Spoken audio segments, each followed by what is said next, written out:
Did you know this was RuneScape's first world map? From Lumbridge, to the Elflands, to Zaya. RuneScape's world map has evolved perhaps more than any other game map in history. It's recognized by its seemingly endless seas, mostly useless icons, nostalgic straight edges at the end of the world, in those perfectly defined chunks. What also defines it is that it rarely stays the same for very long, sometimes changing multiple times per week. Have you ever wondered why certain parts of the map are the way that they are, even if they make no sense being that way today? Well, the changes to the map over the years tell a story that even the most seasoned veterans of the game may not know. In the game's first year, maybe both the most iconic and yet most unrecognizable of them all.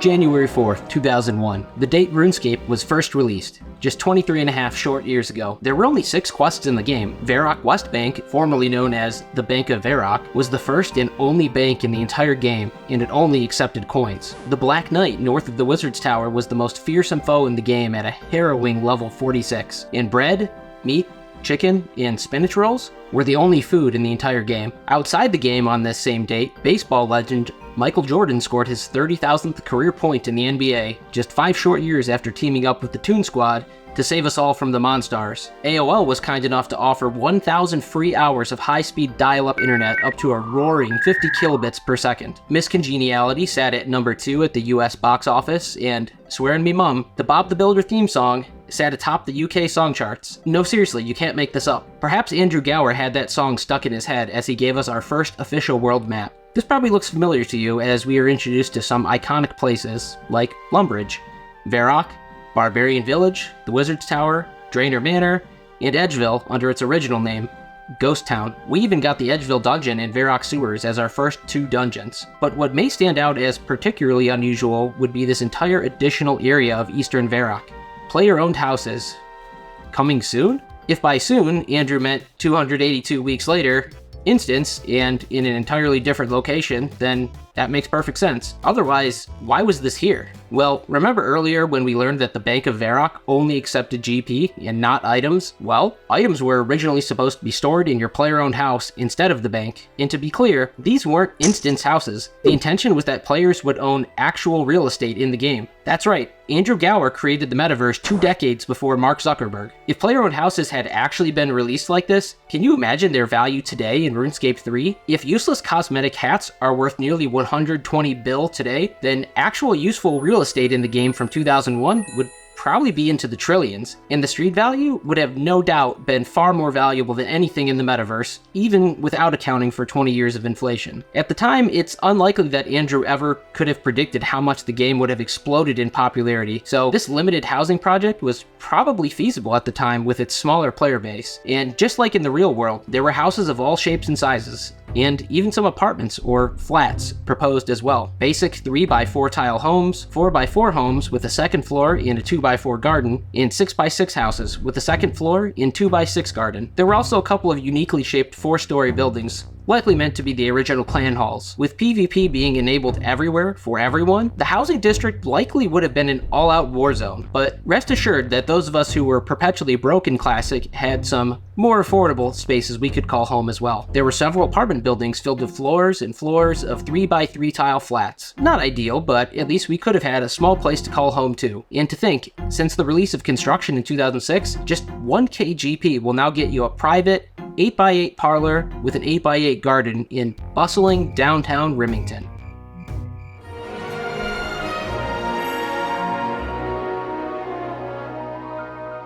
January 19th, 2001. Strangely enough, the first ever update to the game was quietly released while this guy was president of the United States, but Jagex forgot to actually announce it until this guy became president. Whoops. In other words, it took Jagex a couple of days before they made a news post on the 21st announcing their first ever content update that quietly released on the 19th. Not only did Count Draynor wake up from his slumber and finally unlock the front doors of Draynor Manor to go find some prey, but the citizens of Kharid also opened their city to the public. However, the Kharid Gate didn't exist yet, so the only way to access the city was to walk all the way around to the north and down, and there wasn't even a bank there yet, so you really had to commit to it just to visit the far east of the map. Now, back on the far west side of the map, we also found out that Draynor Manor wasn't just the name of a cheap wedding venue that serves mystery chicken and aesthetically looks straight out of the 1980s. It was actually a proper haunted house with a witch, Here's a witch, a skeleton, a vampire, and apparently this guy who turned people into chickens in his quest to find a realm that came with its own seizure warning. Of course, his Ernest the Chicken quest gave us our first introduction and tour of Draynor Manor. And before Morning's End Part 2's three-dimensional light puzzle that terrorized us in 2005, there was the two-dimensional door puzzle in Draynor Manor's basement. I know it's easy to cruise through this quest today with guides, plugins, and vague memories of having done the puzzle countless times before, but back then, we didn't have any of that. This was legitimately a pretty difficult puzzle for kids, and the reward was a whopping 300 coins, which really was a tremendous amount of money back then. January 28th, 2001. The UK shocked the world when its most treasured theme song fell to number 20 on the charts, outclassed by Limp Bizkit's Rollin' at number 1. What was once a national treasure now merely sat in the middle of the pack of the UK's top 40 charts. Pour out a cold one for Bob. Anyway, it turns out that Ernest the Chicken came before the excellent town of Draynor Village. You can rest easy now knowing that Draynor Village was named after Draynor Manor because on this day, we saw the release of Draynor Village in the Vampire Slayer quest. Those of us who have ventured east of the River South know that vampires are not easy to defeat, requiring great effort and concentration, so we needed to come prepared for a fight. Thankfully, his crossing of the River Salve severely weakened his powers and made him vulnerable to garlic and a stake through the heart. To get a stake, we of course had to find Dr. Harlow. While you can reliably find him at his favorite pub at the Blue Moon Inn today, we originally had to venture to the most northeastern corner of the map to find him at the Jolly Boar Inn. With that garlic, stake, and hammer in hand, we were finally ready to tell Count Draynor to sit.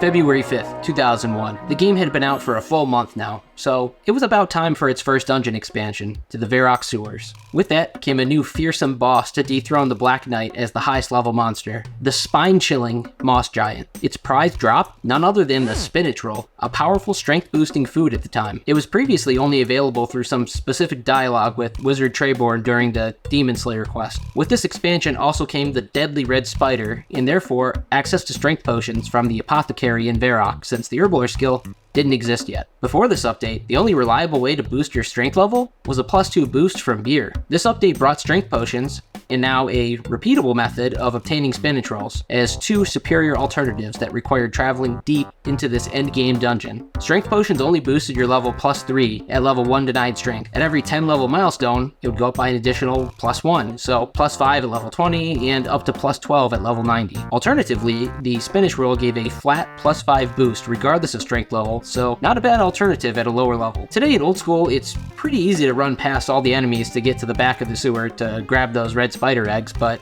in Classic, you would get locked into combat and unable to retreat for 3 rounds every time you were attacked. And keep in mind that teleporting didn't exist at all until May, so you also had to budget enough food to make your way out of the dungeon alive with all your spoils as well. And don't forget, you also needed a Limpwort route, which could only be obtained deep into the Edgeville dungeon. In context, it was actually pretty difficult to make a single strength potion at this point in time. And speaking of danger,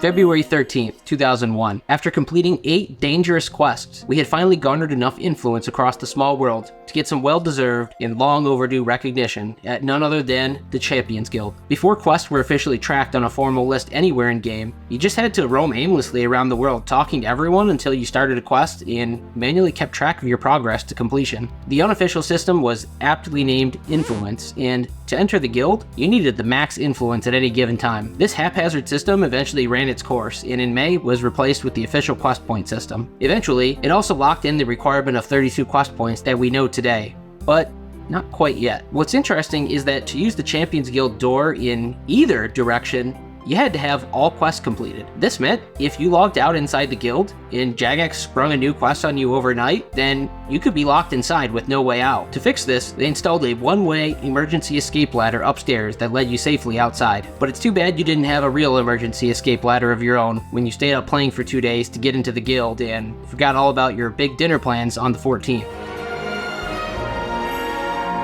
February 28th, 2001. Draynor Jail, the place where boys became men, and also the place where boys became women, apparently. Children all over the world completing the Prince Ali rescue quest learned a very valuable lesson in this building, that if you enable an addict, you too can influence them to do your bidding. This was the second released quest in a row, right after the Vampire Slayer quest that taught us the importance of giving beer to an alcoholic to get what we want. This is the one that started to engrave the pattern into our impressionable young minds that Jagex would go on to enforce over and over and over and over and over and over and over and over and over and over and over and over and over and over again.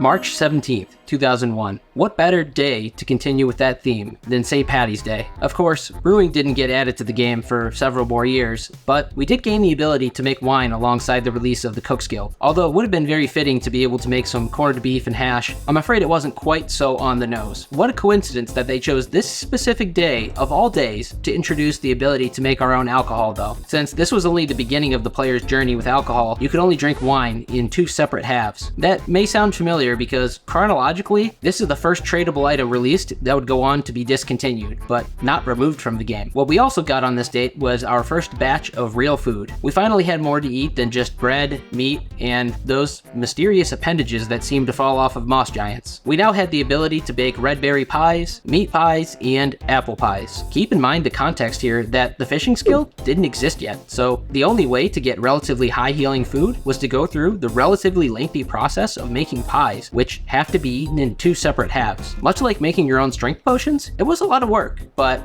a great opportunity to make some serious GP. High effort, high reward.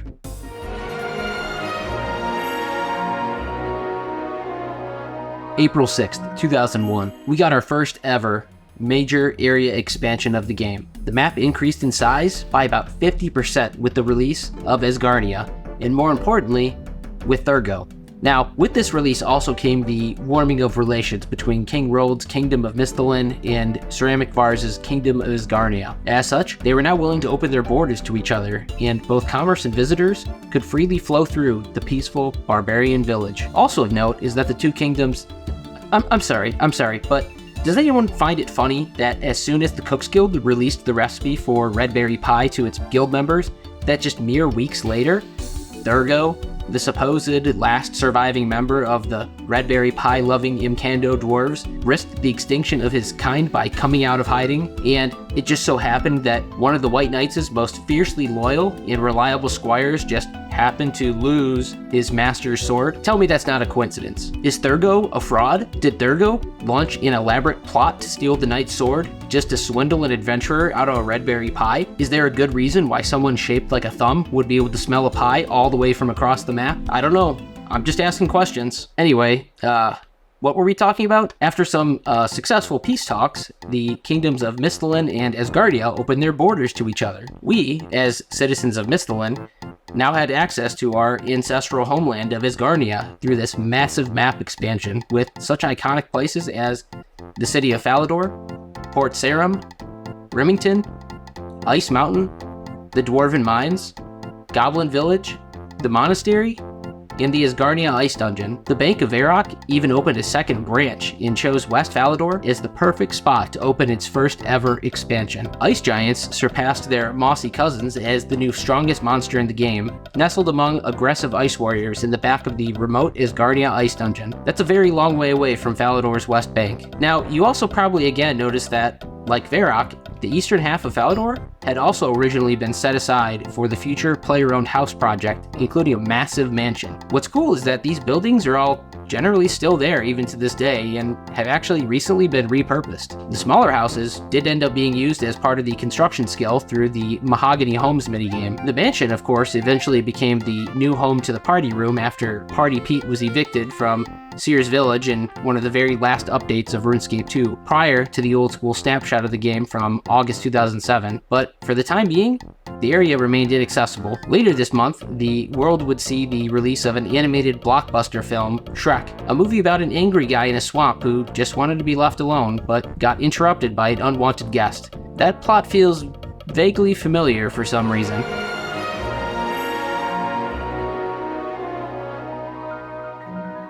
May 2001. We didn't get any changes to the map this month, but we did get some major updates that we need to talk about. The good magic and evil magic skills were consolidated into a single magic skill, and among many other spells, finally brought teleportation into the game. Obviously, it just became a lot easier to travel across the map and escape from deep dungeons. We also saw the expansion and renaming of the limited tailoring skill into the more comprehensive crafting skill. Furthermore, this month also introduced Goblin Mail into the game. Many of you may have some fond memories of picking up that drop from a slain goblin and excitedly attempting to try to wear it as your first ever armor upgrade, only to be met with this message: that armor is too small for a human. Well, believe it or not, upon release, this goblin armor was originally unequipable, but somehow assigned unbelievably high defensive stats. I think you know where this is going. There was actually a bug that allowed you to equip it, and it still partially works to this day. It was very simple, actually. All you had to do was grab a Draynor Manor cabbage and... Sorry, I thought I told my mom no phone calls while I'm playing RuneScape, but does she ever listen? No. Han, just pause your game for a bit. Sheesh, you'll be fine. Mom, you can't pause RuneScape. Well, you'll just have to turn it off then, because I need to talk to Grandma. No, I am not about to play solitaire and Minesweeper for 4 hours while you talk to Grandma. All right, that's it, young man. You're grounded. I'm shutting off your game. Okay guys, I think we're in the clear. She only unplugged the printer.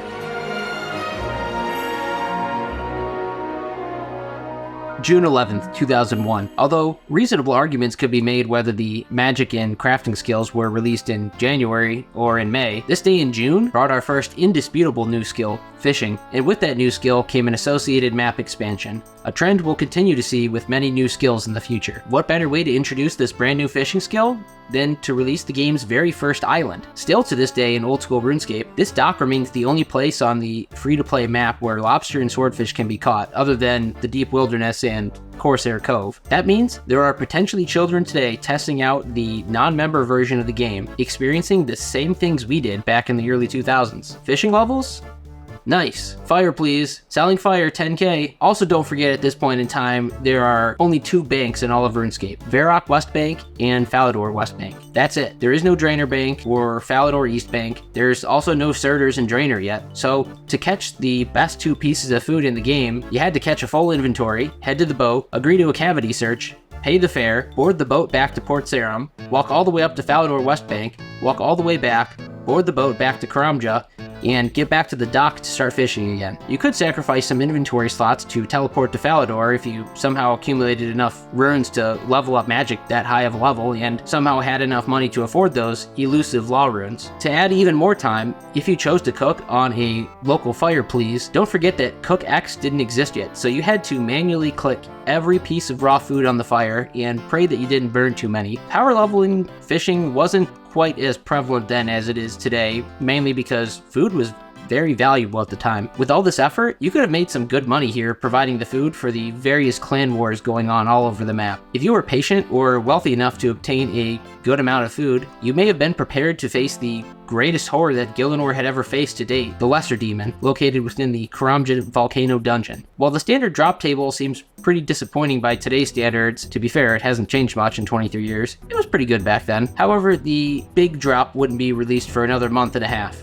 The Rune Medhelm. One last game changer to discuss here is that there really weren't a lot of great reliable moneymakers at this point in time, especially not for lower levels. Everything changed on this day. Jagex actually really released an unlimited money printer that still works to this day, and you can easily verify this on the wiki if you don't believe me. At the banana plantation on Karamja, Luthus is willing to hire you to pick 10 bananas, and he will actually pay you 30 GP. The elites don't want you to know this, but you can actually do this an infinite amount of times, and he will continue to pay you 30 GP every time. So if you wanted to get your hands on that powerful adamant battle axe, all you had to do was pick 1400 bananas, and you had the most powerful weapon in the entire game. And that moneymaker couldn't have arrived at a better time. If you thought these guys were famous for highway robbery, Kharid built a gate into its border fence and actually had the audacity to charge a 10 GP toll. Luthus's generosity as an equal opportunity employer was the only thing preventing the goblins of Lumbridge from being entirely wiped out. Needless to say, he was persona non grata at the local Humans Against Monsters cult meetings. July 12th, 2001. With about a month between relevant updates here, Jagex wasn't exactly rolling around at the speed of sound. Or maybe they were until they discovered the Chow Garden. Where even was that place anyway? Some kind of black hole? Nah, that would just be ridiculous. Although, the surface of the RuneScape map didn't change on this date, we did get 2 new areas worth at least mentioning. The new quote-unquote prayer guild was added to the top floor of the monastery. With it came monk's robes and holy symbols alongside silver crafting. According to the news post, mining silver required level 99 mining, but that was just a 3.5 month late April Fool's prank. On this day, we also saw the release of the second tradable item that would later go on to be discontinued, the Disc of Returning. This item provided the only path to visiting a place called the Blackhole that didn't require any rule breaking. The Blackhole was a place where banned players were moved by Jagex. Some players were intentionally trying to get temporary bans just to see if the rumored black hole was real and what it was like. To resolve the player's curiosity, the Disc of Returning was added as a means for rule-abiding players to visit the black hole with a safe way of returning to the main game. Innocent visitors to this realm were often scammed by the actual rule breakers into dropping their Disc of Returning, thus trapping them and offering them no means of escape. Eventually, this scam led to the removal of the black hole altogether, and the discs were no longer obtainable.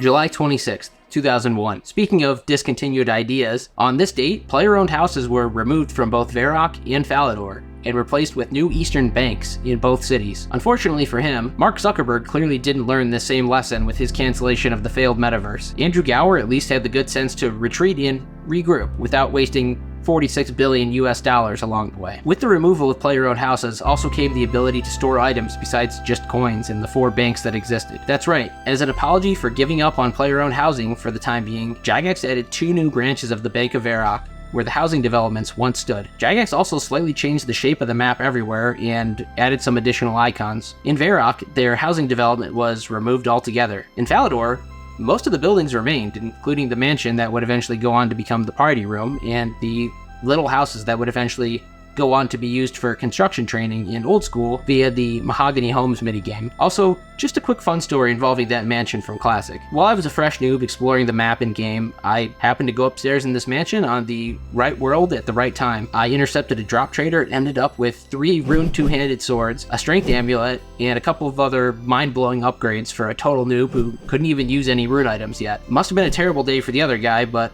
what was he going to do? Report me while he was breaking the rules? Eventually, I had to sacrifice one of those swords to retrieve a rune full helm that had been scammed away from my brother. Needless to say, he still owes me to this day, even after 2 decades. That's right, not gonna let you get away with that one.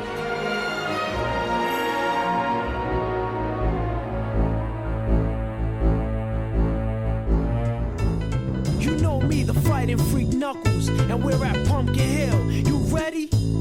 I ain't gon' let it get to me, I'm just gon' creep down in Pumpkin Hill. I got to find my lost piece. I know that it's here, I can sense it in my feet. The great emerald's power allows me to feel. I can't see a thing, but it's around somewhere. I'm gonna hold my head. August 13th, 2001. Before this update, players had the choice to opt in or out of PvP everywhere. Some players had a hard time deciding, trying to go back and forth, even though they were only given a limited number of times. Eventually, as a compromise, Jagex just casually doubled the size of the map overnight. That's right, half of the map was a safe zone, and the other half was a PvP zone. Can you imagine if they decided to maintain this equal ratio forever, and just continue to expand the PvP zone to the west? Regardless, this massive expansion, infamously known as the Wilderness, was, and still is, an area dedicated to PvP, with both great risk and great reward. It's a very delicate ecosystem. Looters, skillers, and monster hunters are hunted by garbage PKers. Garbage PKers are hunted by experienced PKers. Experienced PKers are hunted by skilled PKers. Skilled PKers are hunted by small teams, who are hunted by large teams, who are hunted by large clans, who also war with other large clans. If the bottom of the food chain didn't exist, the rest might not either. Let's talk a bit about exactly what rewards the Wilderness had to offer back then and put them in context, because they probably won't impress you by today's standards. First and most obvious would be the rune rocks located in level 45 of the Wilderness. This of course meant that you could attack players here that were as much as 45 combat levels below your own, but also that players here as much as 45 combat levels higher than your own could also attack you. That of course meant this was a very dangerous place. but the potential wealth was nearly unlimited. While some rune items were released a month prior, this was when the rest of rune armor and weapons were made available via the smithing skill. Of course, no one had the level yet to make the coveted rune two-handed sword, but its raw power was technically possible to attain now. As such, these rune ores were extremely valuable, but could only be mined this deep into the wilderness, and only by the very best miners in the game. Just barely south of there lies the Lava Maze, home of the Muddy Chest, which you could open for great rewards if you were lucky enough to receive a Muddy Key dropped from a Chaos Dwarf between levels 30 and 40 in the wilderness. That's right.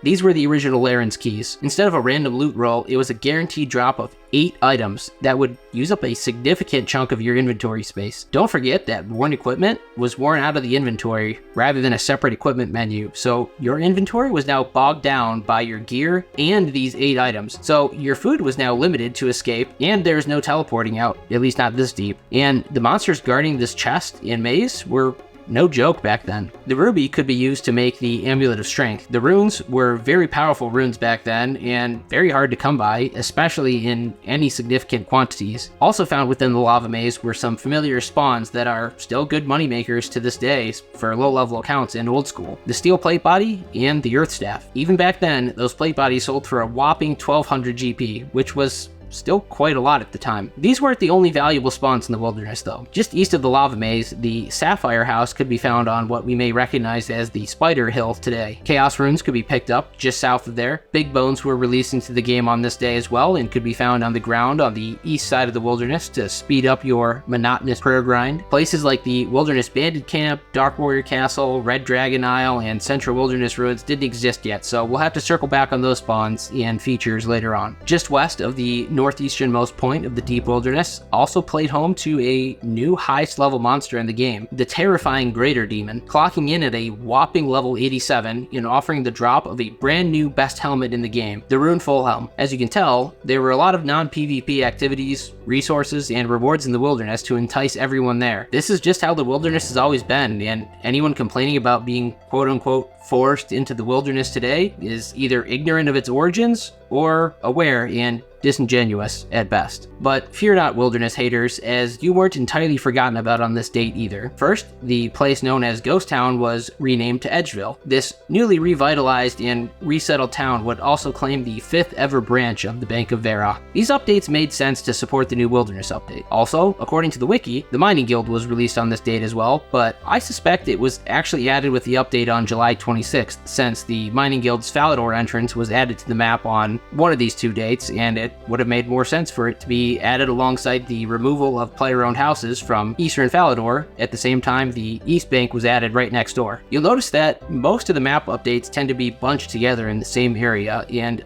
I suspect this one was no exception. If you have any evidence or memories suggesting one way or another, please share them in the comments.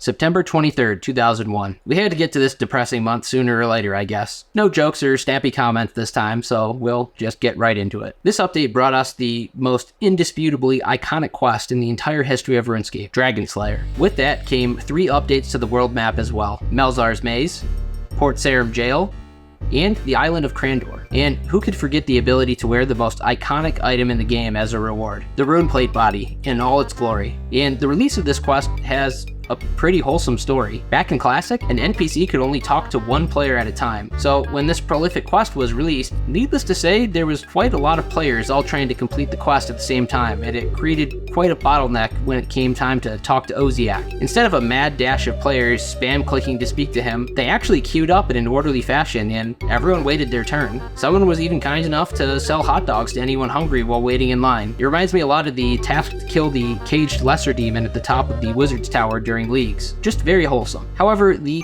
quest itself was actually quite a bit darker than you may remember. Everyone knows the so-called Goblin house near the Kharid gate. Did you know, canonically, just weeks before the player arrived in Lumbridge for the first time, that house actually belonged to an elderly mage called Lozar, who was one of just 3 survivors of Elvarg's fiery slaughter of the rest of the island's inhabitants. The Goblins launched a failed invasion of Lumbridge, and Lozar was just one of the casualties. Imagine surviving the fiercest dragon on this side of the wilderness ditch, but falling to a bunch of level 2 goblins who new players slaughtered to pay a 10 GP toll. Regardless, his house was ransacked and a goblin by the name of Wormbrain stole Lazar's piece of the map. When the authorities arrived, the others scrambled, but Wormbrain was left holding the bag and was sent to Port Sarim jail. The player, of course, retrieves the first map piece from him with the help of some runes or arrows. Elvarg's attack on Crandor was the very same attack that drove Melzar to madness, living out the rest of his days hidden away in his own maze until the player puts him out of his misery to retrieve the second map piece. As for the third map piece from Thalzar, I think the inscription on the chest hidden inside the Dwarven Mines speaks for itself. Here I rest the map to my beloved home. To whoever finds it, I beg of you,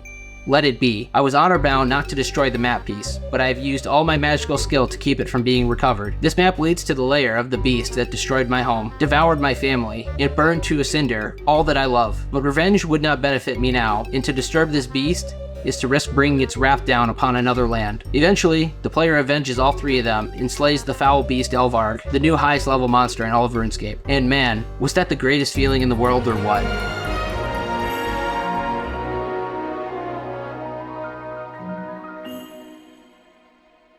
December 8th, 2001. We got the one and only content update smack dab in the middle of a 5-month content drought. Of course, excluding the dropping of pumpkins to celebrate Halloween and dropping of party hats via Christmas crackers to celebrate the birth of self-proclaimed bad guy Billie Eilish. If you thought 2020 and 2021 were slow years for old school RuneScape, those years had everything in comparison to this near half year of almost nothing. Excluding 2 holiday item drops, we got 1 content update and therefore only 1 map change. What changed exactly? Well, for starters, we got a couple of new banks.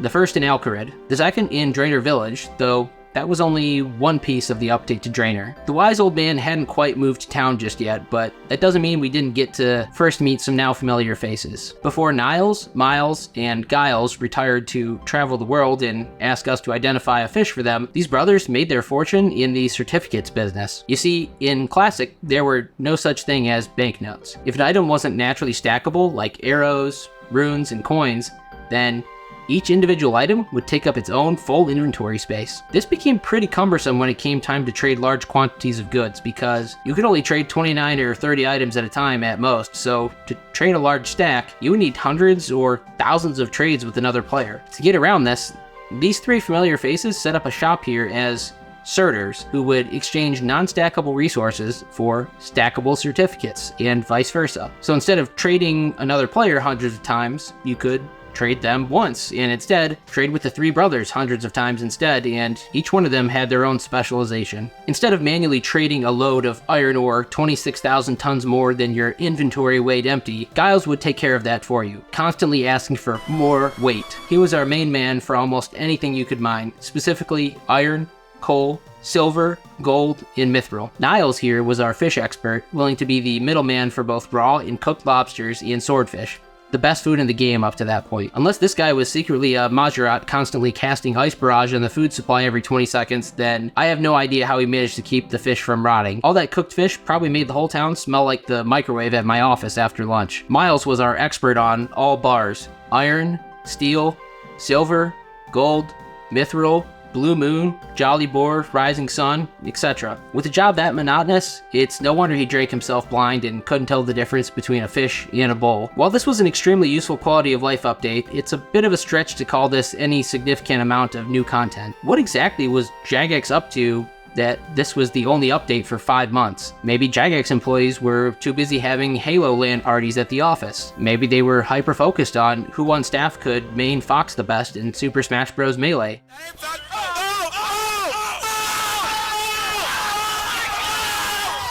Maybe they were investigating Enron. Or maybe, just maybe, they were tirelessly working hard day and night on the single most important update in the history of RuneScape that literally saved our game and the company. We'll be talking all about that and more in the next episode. Be sure to subscribe so you don't miss it.